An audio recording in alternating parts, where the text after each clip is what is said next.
Hello and welcome to This Old Geek. I'm Mike Esker.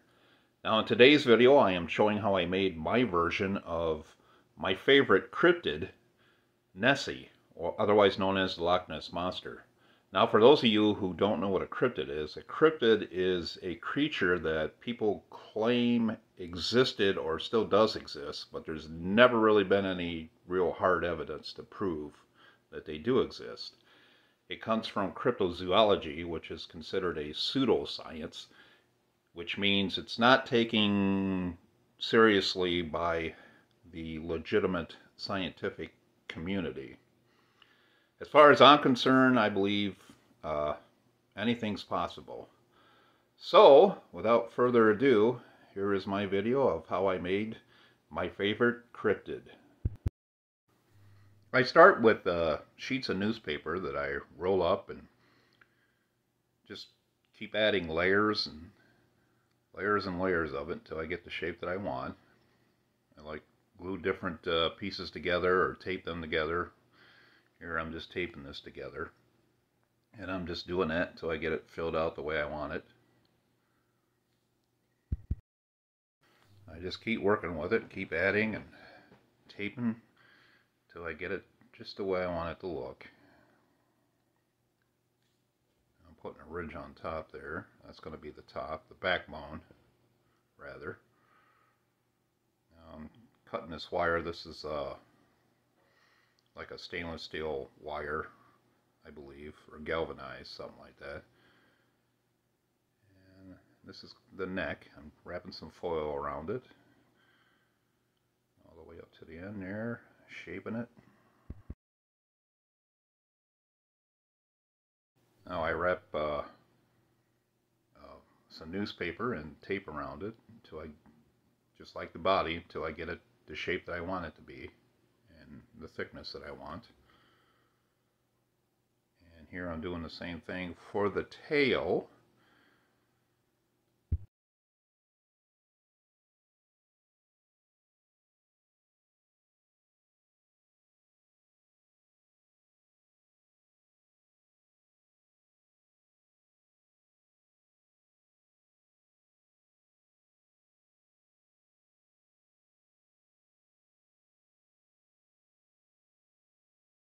And now I start applying the paper mache onto the body, getting it all covered. And then when I'm done with the body, I do the same thing for the neck and the tail, of course. I put about 3 or 4 layers on of the paper mache, which is just strips of paper, newspaper, dipped into a mixture of flour and water. Now after it thoroughly dries, I probably waited like overnight, I cut this open and then I'm going to open it, spread it apart, and this was a lot more difficult than what it looks here in this video.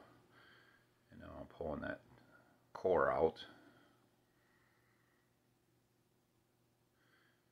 And as you can see, that split right there, which isn't a big deal. It's one thing about paper mache, if you mess something up, it's easy to fix. Now here I'm just cutting out the end of the neck. Well, this is the part where it connects to the body. And this was a lot harder than it looks here as well. I wound up having to cut the neck open to get the rest of it out.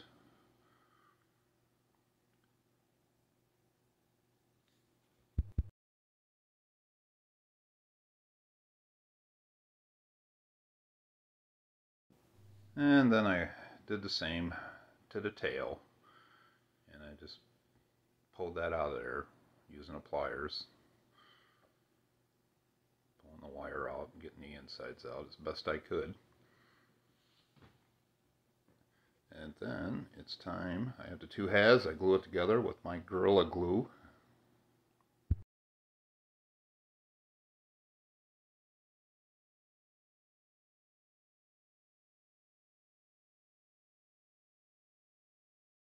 After that dries, then I start paper macheing around the seam there. Get it nice and sealed real good. And I do the same for the neck. I put the two halves together and I taped them, and now I'm covering it again with another layer or two of the paper mache.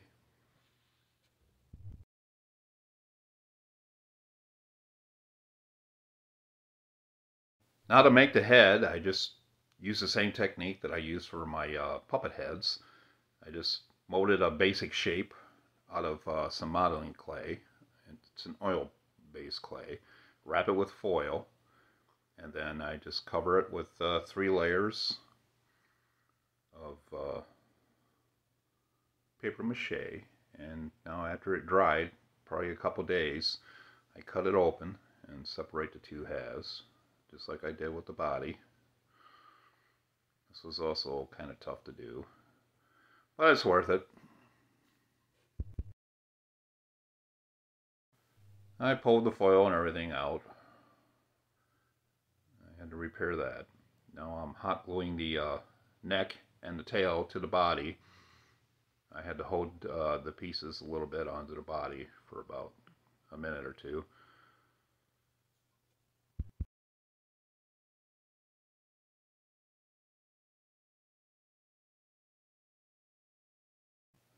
I decided to give the tail a little bit of support and let it dry. And when the glue was dry, and then I paper mache'd around there again, where they connect to the body, the tail and the neck. Put a couple layers around there.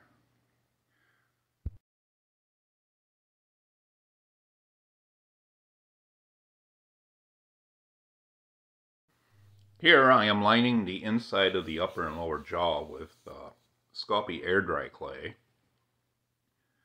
And you got to keep your fingers wet when you're working with this clay.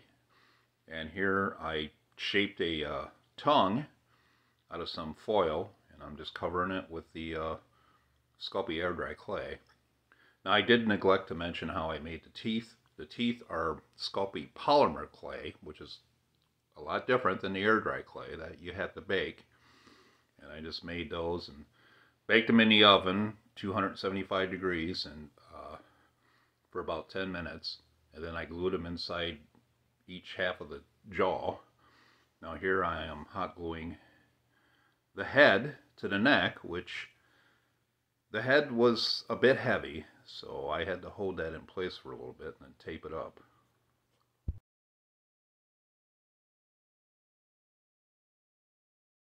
Now here I am adding the, I guess you call it the brows for the eyes.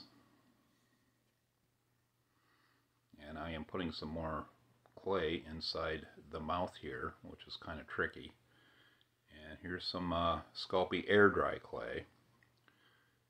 It's exactly what it says it is. It dries in the air. This, you do not need to bake this. It will dry by itself. And I'm just sculpting the entire head with this. I will mention again that I dip my fingers in the water so I can blend the air dry clay. I'm using a tool there as well. The fins I cut out of cardboard from a cereal box. I made a pattern and then drew it on there and cut it out. Now here I'm laying wire onto one of the fins. Now as you can see here, I covered the fin with paper mache, front and back. I did that to all the fins, let it dry. You notice it's curled a little bit. I put that wire across in there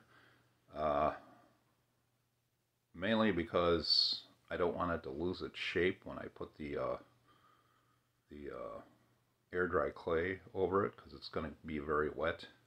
And I just roll the air dry clay out like this, and then I lay a fin on top, and I used a wooden tool to cut it so I wouldn't cut through the plastic, which I already had done before. And I'm just getting everything wet, smoothing everything out. Well, here I let it dry and I was sanding right there. And now I just hot glue them into the body. And now when everything is in place, I start applying the homemade clay. Now I do have an earlier video that shows how I make this clay, because I'm not going to use the sculpy. That gets a little too expensive. So I'm keeping my fingers. I have a bowl of water right there, and I'm getting it wet, and I'm using that to smooth it all out. And here I'm putting some ridges on there. Now for the neck, I should mention I had to prop the neck up with something, because with that getting all wet and nothing else inside the neck to support it, it started to droop. So I put something underneath it to keep it until it dried. Now here I'm painting gesso inside the mouth, and I'm painting the mouth, which I should have done this before I put the two halves together, because this was a real pain, and I wound up getting a lot of paint on the teeth. But you live and learn. Now here I paint the tongue, and I'm scraping the paint off the teeth with my X-Acto knife. I also had a wet brush that I used to get some of the paint off. Now here I'm painting it with gesso, the entire body. And underneath, it's an acrylic gesso, which is essentially a primer. And here I mixed up some paint. I mixed up some, I think it's pool blue and bright red together. And it came out with this like purplish gray color. And just getting the entire body painted here. Underneath. Doing the eyes here. And now here I am using a technique called blackening, which is just, it's water and a little bit of black paint. It's mostly water, and I'm just putting it on here because it looked pretty bland and boring, just that flat paint on there. So this gives it a little more, I guess, realistic looking, I guess is the term. And here you go. My version of my favorite cryptid, Nessy, or the Loch Ness Monster. If you like this video, give it a thumbs up and subscribe to my channel. It really helps me out. Helps when you support the things that I do. And I will try to get some more up as soon as possible. I've been very busy, so I'm trying to do what I can.